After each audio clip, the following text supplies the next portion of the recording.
Middle class ఇన్వెస్ట్మెంట్లో లేకుంటే దాన్ని ఇంకా పెంచుకోవాలి అంటే ఏం చేయాలి? చాలా మంది మిడిల్ క్లాస్ వాళ్ళు మనీని సేవ్ చేస్తే రిచ్ అవుతారు అనుకుంటారండి. బట్ ఎప్పటికీ అవ్వలేదు. ఆ గోల్డ్ కానీ too much of real estate కానీ వెళ్తూ ఉంటారు. అది పెరిగితేనే వీళ్ళకి పెరుగుతుంది. యాడిక్వేట్ హెల్త్ ఇన్సూరెన్స్ అంత అవసరం ఏముంటుంది అనేది ఆలోచన అంతే. అప్పటికే 1,50,000 పెట్టారు, నాకు ఒక్క క్లైమ్ కూడా రాలేదు. వీళ్ళు మర్చిపోతున్న విషయం ఏంటంటే క్లైమ్ వస్తే హాస్పిటల్లో ఉండాలి, అదంతా ఎవరు ఇబ్బంది పడతారు. నెక్స్ట్ వచ్చేసరికి డెట్ ట్రాప్ లో పడతారు. ఒక ఫాదర్ వాళ్ళ కొడుకుని ఎడ్యుకేషన్ లోన్ తీసుకొని చదివించారు, గ్రాడ్యుయేషన్ అయిపోయి జాబ్ తెచ్చుకుని ఒక 5 years 6 years లోన్ తెచ్చడానికి సరిపోతుంది. ఆ చుట్టుపక్కల వాళ్ళ పియర్ గ్రూప్ వాళ్ళందరూ కారు కొంటారు.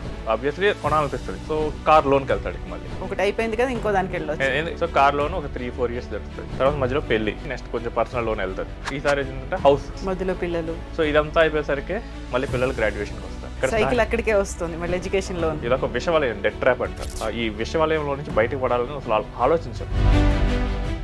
నమస్తే, నేను Kavitha. Welcome to I dream. Middle class families ఇన్వెస్ట్మెంట్లు, ఆ తర్వాత మనీ మేనేజ్మెంట్లో చేస్తున్నటువంటి తప్పులేంటి, వీటి గురించి మాట్లాడుకుందాం. మనతో పాటుగా ఉన్నారు ఫైనాన్షియల్ ఎక్స్పర్ట్ సాయిరామ్ గారు. సాయిరామ్ గారు, నమస్తే అండి. నమస్తే కవిత. సో మిడిల్ క్లాస్ అనగానే మనకు వచ్చే శాలరీయో లేకుంటే బిజినెస్ ఇంకోటో దాన్ని మనం సేవింగ్స్లో పెట్టుకుంటున్నాము. మనీ సేవింగ్ అంతవరకే సరిపోతుంది, అది చాలు అనుకుంటారు. ఇన్వెస్ట్మెంట్లో లేకుంటే దాన్ని ఇంకా పెంచుకోవాలి అంటే ఏం చేయాలి? యాక్చువల్గా చేసే మిస్టేక్స్ ఏముంటాయి మిడిల్ క్లాస్ మైండ్ సెట్ అసలు? చాలా మంది మిడిల్ క్లాస్ వాళ్ళు మనీని సేవ్ చేస్తే రిచ్ అవుతారు అనుకుంటారండి. బట్ ఎప్పటికీ అవ్వలేరు. జస్ట్ సేవింగ్ అనేది ఎప్పటికీ ఎనఫ్ కాదు.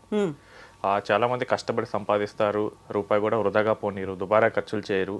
కానీ ఇంత చేసినా కానీ ఫినాన్షియల్గా స్ట్రగుల్ అవుతూనే ఉంటారు. సో దీనికి రీజన్స్ ఏంటంటే సరైన తెలివిగా ప్లానింగ్ చేయకపోవటం. సో ఫస్ట్ ఏంటంటే ఫస్ట్ సేవింగ్స్ మీద వాళ్ళ మైండ్ సెట్ ఉంటుంది. ఇన్ఫ్లేషన్ దీనికి చాలామంది మర్చిపోతారు. సో ఇప్పుడు సేవ్ చేయటం అంటే ఏం చేస్తారంటే వాళ్ళు క్యాష్లో ఉంచుకుంటారు, లేదా బ్యాంక్ అకౌంట్లో పెడతారు, లేదా ఎఫ్డీస్ పెడతారు, లేదా ఎండోమెంట్ పాలసీస్ తీసుకుంటారు. సో వీటన్నిటిలో చూస్తేనేమో మనకి రిటర్న్ టిపికల్గా 6% లోపు ఉంటుంది. ఈ రోజుల్లో మనకు అఫీషియల్ డేటా ప్రకారం చూసుకుంటేనే ఇన్ఫ్లేషన్ అనేది 5% పైన ఉంది. సో ఇదేంటంటే జస్ట్ మనం వాడే నిత్యావసరాల వస్తువులు వీటి మీద బట్టి. అండ్ మన లైఫ్ స్టైల్ ఇన్ఫ్లేషన్ కూడా కన్సిడర్ చేస్తే ఇంకొంచెం ఎక్కువ ఉంటుంది. సో జనరల్ ఇన్ఫ్లేషన్ అనేది 7% ఉంటుంది. అంటే ఈ రోజు నాకు ఒక ఐటమ్ నాకు 100 రూపీస్కి దొరికితే నెక్స్ట్ ఇయర్ నాకు 107 రూపీస్కి దొరుకుతుంది. ఇప్పుడు నా దగ్గర 10 lakhs ఉన్నాయి, నేను వేస్ట్ చేయకూడదని చెప్పేసి దాన్ని తీసుకెళ్ళి నేను బీరువాలో పెట్టి తాళం వేసాను. ఒక 10 years తర్వాత ఓపెన్ చేశాను, నాకు 10 lakhs అయితే ఉంటాయి, యాజ్ ఇట్ ఈస్గా అలాగే ఉంటుంది. బట్ 10 ఏళ్ల క్రితం నేను కొనగలిగిన వస్తువులు అదే 10 lakhs ఈరోజు నేను కొనగలుగుతానా? లేదు కదా. సో డబ్బు తన కొనుగోలు శక్తిని కోల్పోయింది. సో దీన్ని పెంచే మార్గాలు వాళ్ళు ఎత్తకుండా ఓకే నాకు సేఫ్గా ఉంది కదా అని చెప్పి చూసి సేఫ్ వాటిలో పెడుతూ ఉంటారు. ఇన్ఫ్లేషన్ ఎఫెక్ట్స్ అయితే కంప్లీట్గా మర్చిపోతారు. సో అప్పుడు ఏమైందంటే వాళ్ళ మనీ చూస్తే పెరిగినా కానీ ఆ పవర్ అనేది తగ్గిపోతూ ఉంటుంది. నెక్స్ట్ వచ్చేసరికి no compounding without investment. So అసలు ముందు సేవింగ్స్కి ఇన్వెస్ట్మెంట్కి తేడా తెలియాలి. సో సేవింగ్స్ అంటే జస్ట్ సేవింగ్ ద మనీ, దాన్ని ఖర్చు పెట్టకుండా జస్ట్ సేవ్ చేయటం మాత్రమే. సో ఎప్పుడైతే మీ మనీ ఇన్వెస్ట్మెంట్కి వెళ్ళిందో అప్పుడు అది డబుల్ ట్రిపుల్ అవుతుంది. కానీ ముందు ఇన్వెస్ట్ చేయాలంటే మనీ సేవ్ చేయాలి. చాలామంది ఏం చేస్తారంటే ఫస్ట్ స్టెప్లోనే ఆగిపోతూ ఉంటారు. అసలు ఇన్వెస్ట్మెంట్కి వెళ్ళినా డబ్బులు డబుల్ ట్రిపుల్ అవ్వవు. సో ఎప్పుడు మనకి డబుల్ ట్రిపుల్ ఎక్కడ వస్తాయంటే రియల్ ఎస్టేట్లో వస్తాయి, స్టాక్ మార్కెట్లో వస్తాయి, నెక్స్ట్ గోల్డ్, డైమండ్స్, సిల్వర్ వీటిల్లో వస్తాయి. బట్ వీటి మీద అంత ఎక్కువగా పోయినా కానీ రాంగ్ డైరెక్షన్లో వెళ్తూ ఉంటారు. So taking too much of gold కానీ too much of real estate కానీ వెళ్తూ ఉంటారు. సో అప్పుడు ఏమవుద్దంటే ఒకే అసెట్ క్లాస్లో వెళ్ళిపోతూ ఉంటారు. అది పెరిగితేనే వీళ్ళకి పెరుగుతుంది.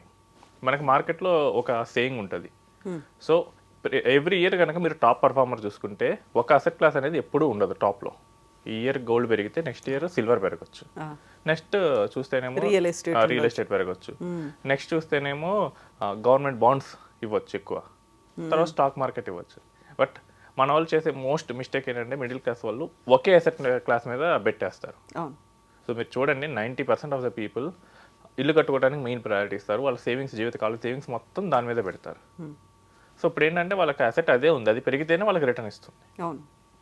సో కాంపౌండింగ్ ఎప్పుడు చేయాలంటే రియల్ ఎస్టేట్లో చేస్తే వస్తుంది, కానీ రియల్ ఎస్టేట్ అనేది ప్రతి ఇయర్ కాంపౌండ్ అవ్వదు. సో వీటన్నిటిలో పెట్టాలి. లేదా ఏంటంటే మనీని తీసుకోవాలి ఎఫ్డీలో పెడతారు.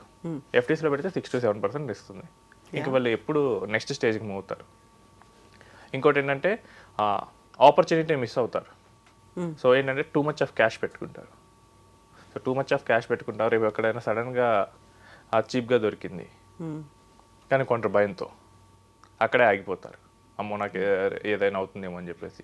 మళ్ళీ రిటర్న్స్ ఎలా ఉంటాయో, ప్రాపర్గా ఇన్వెస్ట్ చేస్తున్నామా లేదో. ఇంకోసారి ఏంటంటే దీనికి రివర్స్ జరుగుతుంది. టూ మచ్ రియల్ ఎస్టేట్లో పెట్టిన వాళ్ళకి ఏంటంటే క్యాష్ ఉండదు. సో ఏంటంటే వాళ్ళకి నిజంగానే ఆపర్చునిటీ దొరికినా కొనరు. సో ఒకటి ఏంటంటే టూ మచ్ క్యాష్ పెట్టుకుంటారు, ఇంకోటి ఏంటంటే టూ మచ్ రియల్ ఎస్టేట్లో పెడతారు. ఈ రెండు వాళ్ళకి ఆపర్చునిటీస్ని మిస్ చేస్తారు. ఒకరేమో భయంతో మిస్ చేస్తారు, ఇంకొకరు ఏమో క్యాష్ లేక మిస్ చేస్తారు. సో అది కాకుండా ఇది కాకుండా మధ్యలో ఉండాలి. సో క్యాష్ అనేది కొంత పర్సెంటేజ్ వరకు పెట్టుకోవాలి, మిగతా అన్నీ మనకి లిక్విడ్ అసెట్స్ లేదా కొంచెం నాన్ లిక్విడ్ అసెట్స్లో పెట్టుకోవాలి. సో అది మిస్ చేస్తూ ఉంటారు. నెక్స్ట్ వచ్చేసరికి ఒక ప్రొఫెషనల్ గైడెన్స్ తీసుకోరు. ఓకే. సో ఇది వాళ్ళకి తెలియని సబ్జెక్టు. సో లాస్ట్ మనం హోమ్ లోన్ వీడియో చేసాం. అవును. సో నాకు తెలిసి ఫేస్బుక్లో 1 million+ రీచ్ వెళ్ళింది. సో చాలామంది నాకు కాల్ చేస్తున్నారు. చాలామంది చెప్పే విషయం ఏంటంటే నేను అన్నీ బాగానే ఆలోచిస్తానండి కానీ ఈ ఒక్క విషయంలో తప్పు చేశాను. సో ముందే పోయి గైడెన్స్ ఎవరి దగ్గర తీసుకుంటే ఈ ప్రాబ్లం వచ్చేది కాదు కదా. ట్రూ. సో చాలామంది చెప్తుంటారు సాఫ్ట్వేర్ ఇంజనీర్లు చేశారు, పోలీస్ డిపార్ట్మెంట్ వాళ్ళు చేశారు, నెక్స్ట్ ఎంటర్ప్రెన్యూర్స్ చేశారు. సో అందరు కామన్గా ఇదే. నేను ఎప్పుడు చేయలేదండి మిస్టేక్, కానీ ఒక్క దాంట్లోనే ఇరుక్కుపోయానండి అంటున్నారు. ఒక్కటే ఎఫెక్ట్ చూపిస్తుంది ఇంకా. అది కూడా ఏంటంటే 2021, 2022లో లోన్ తీసుకున్నారు, అక్కడ 6-7% ఉంది. విత్ 2% ఇంక్రీజ్ అవడంతోనే మొత్తం మారిపోయింది. సో అది ముందే కరెక్ట్గా అడ్వైస్ తీసుకుంటే ఇంత ప్రాబ్లం వచ్చేది కాదు. సో లేదా ఎక్కడ తీసుకుంటారంటే అసలు ఈ రంగంలో ఎక్స్పర్ట్ కాని వాళ్ళ దగ్గర తీసుకుంటారు. సో మన చుట్టుపక్కల ఉన్న వాళ్ళ దగ్గర, ఫ్రెండ్ సర్కిల్లో. సో కేసు చెప్తాను. ఇది రాజమండ్రి నుంచి ఒక పర్సన్ కాల్ చేశారు. సో దుబాయ్లో ఇన్వెస్ట్ చేశారంట గోల్డ్ మైనింగ్ కంపెనీస్లో. అసలు ఏం చేస్తుంది ఆ కంపెనీ, ఏం చేస్తుంది, అసలు లాభాలు ఎలా వస్తాయి ఏమి అనలైజ్ చేయలేదు. ఫ్రెండ్ చెప్పారు. తీరా చూస్తే అది ఫ్రాడ్. సో ఎవరి దగ్గర గైడెన్స్ తీసుకుంటున్నాం, వాళ్ళకి ఏంటి ఎక్స్పీరియన్స్, అది కంప్లీట్గా మిస్ అవుతారు. వాళ్ళ బ్యాక్గ్రౌండ్ తెలియదు, ఏమీ తెలియదు, ఇన్వెస్ట్ చేసేయడం. అంటే ఇన్వెస్ట్ ఇప్పుడు మనం ఫర్ ఎగ్జాంపుల్ మనం ఏదైనా డాక్టర్ దగ్గరికి వెళ్తామండి, ఆ డాక్టర్ కొంచెం పెద్ద డాక్టర్ లేదా ఆర్ఎంపీ డాక్టర్ మనం మొత్తం చూస్తాం కదా. ట్రూ. సో పేరున్న డాక్టర్. సో మనీకి వెళ్ళినప్పుడు కూడా అడ్వైజర్స్ మనీ డాక్టర్స్ లాగే. సో అక్కడ కూడా వెతకాలి. సో అది మిస్ అవుతారు. అదేంటంటే తెలిసిన వాళ్ళ మీద వెళ్తారు. ఇంకోటి ఏంటంటే ఫెమిలియారిటీ బయాస్ పట్టుకుంటారు. ఇదేంటంటే నాకు తెలిసిందే రిటర్న్ ఇస్తుంది. అదే కరెక్ట్, అదే ఆలోచన. ఇప్పుడు నాకు ఈ ప్రాపర్టీ నాకు బాగా తెలుసు అంటే ఇదే రిటర్న్ ఇస్తుంది, అంటే మిగతా ఈ ప్రాపర్టీస్ ఇవ్వవు అనుకుంటారు. లేదా ఒక స్టాక్ బాగా తెలుసు, అదే రిటర్న్ ఇస్తుంది.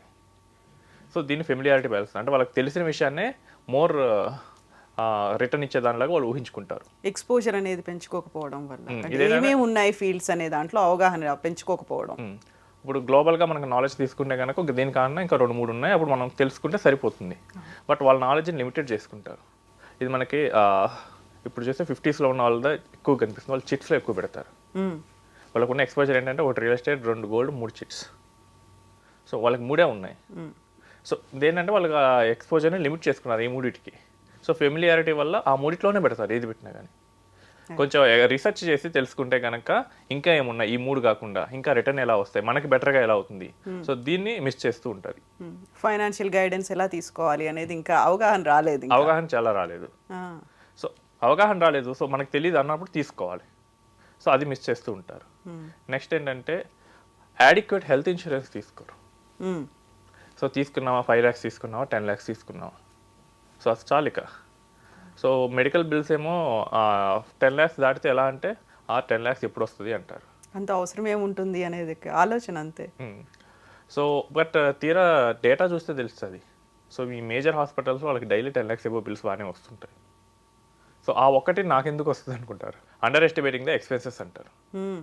సో మనకు మెడికల్ కాస్ట్ ఎలా పెరుగుతుంది వీటేంటి ఏమి చూడరు. ఇంకోటి ఏంటంటే 3-4 ఏళ్ళు క్లెయిమ్ ఏమీ రాలేదనుకోండి, ఇంకా ఈ పాలసీ నాకు అక్కర్లేదేమో అంటారు. రెన్యువల్ ఎందుకు చేయించాలి, ఊరికి అనవసరంగా నేను 30,000 పెడుతున్నాను సంవత్సరానికి. సో అప్పటికే 150,000 పెట్టాను, నాకు ఒక్క క్లెయిమ్ కూడా రాలేదు.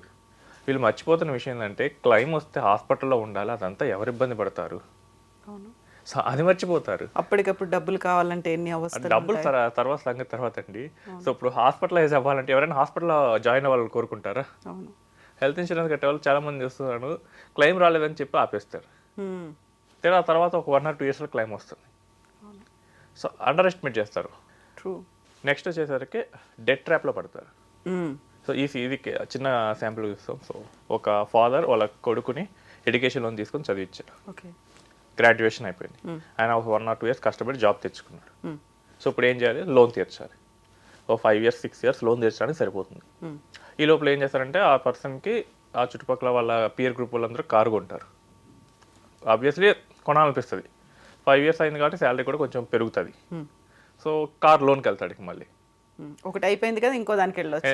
ఎందుకు కార్ లోన్కి వెళ్తున్నాడంటే ఉన్నది మొత్తం లోన్కే కట్టేశాడు ఈ 5 years. ఇప్పుడు కార్ లోన్కి వెళ్తాడు. సో కార్ లోన్ ఒక 3-4 years జరుగుతుంది.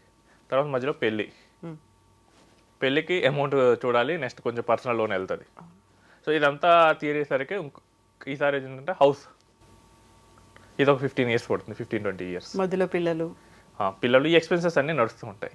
సో ఇదంతా అయిపోయేసరికి మళ్ళీ పిల్లలు గ్రాడ్యుయేషన్కి వస్తారు.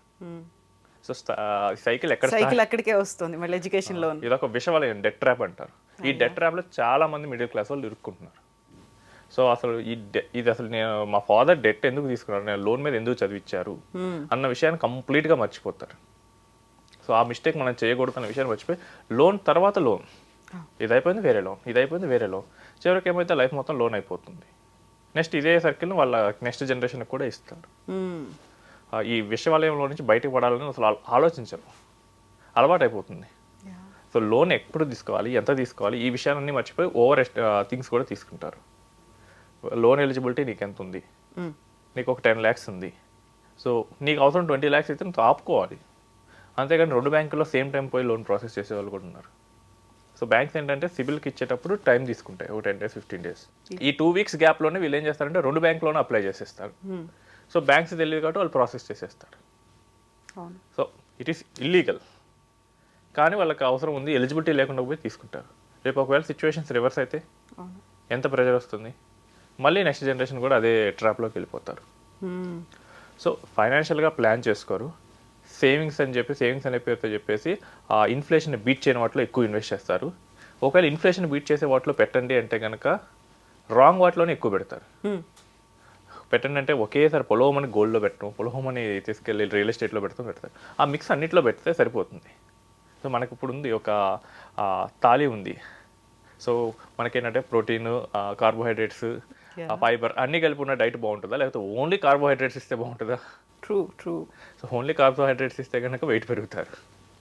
సో ఎప్పుడైనా కానీ మన ఇన్వెస్ట్మెంట్స్ అనేవి అన్నిట్లో ఉండేటట్లు చూసుకోవాలి, ఈక్వల్గా ఉండేట్టుగా. ఈక్వల్ కాకపోయినా అట్లీస్ట్ రీజనబుల్ ఎక్స్పోజర్ ఉంటే సరిపోతుంది. వాటిని మిస్ చేస్తూ ఉంటారు.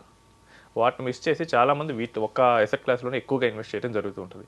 సో ఎవరైనా కానీ ఒక్క ఎసెట్ క్లాస్లోనే ఇన్వెస్ట్ చేస్తే వాళ్ళు ఎప్పటికీ రిచ్ కాలేరు. సో వాళ్ళు ఏంటంటే మిడిల్ క్లాస్ లేదా అప్పర్ మిడిల్ క్లాస్, సో ఇదే కేటగిరీలో ఉంటారు. దీనికి బియాండ్ ఆలోచించగలిగితేనే ఫైనాన్షియల్ ఎక్స్పర్ట్ని పెట్టుకొని ప్రాపర్ అడ్వైస్ తీసుకొని గైడెన్స్తో ప్రాపర్ గైడెన్స్ తీసుకొని చేయాలి. సాయిరామ్ గారు, థ్యాంక్ యూ సో మచ్ అండి. థ్యాంక్స్. థ్యాంక్ యూ అండి.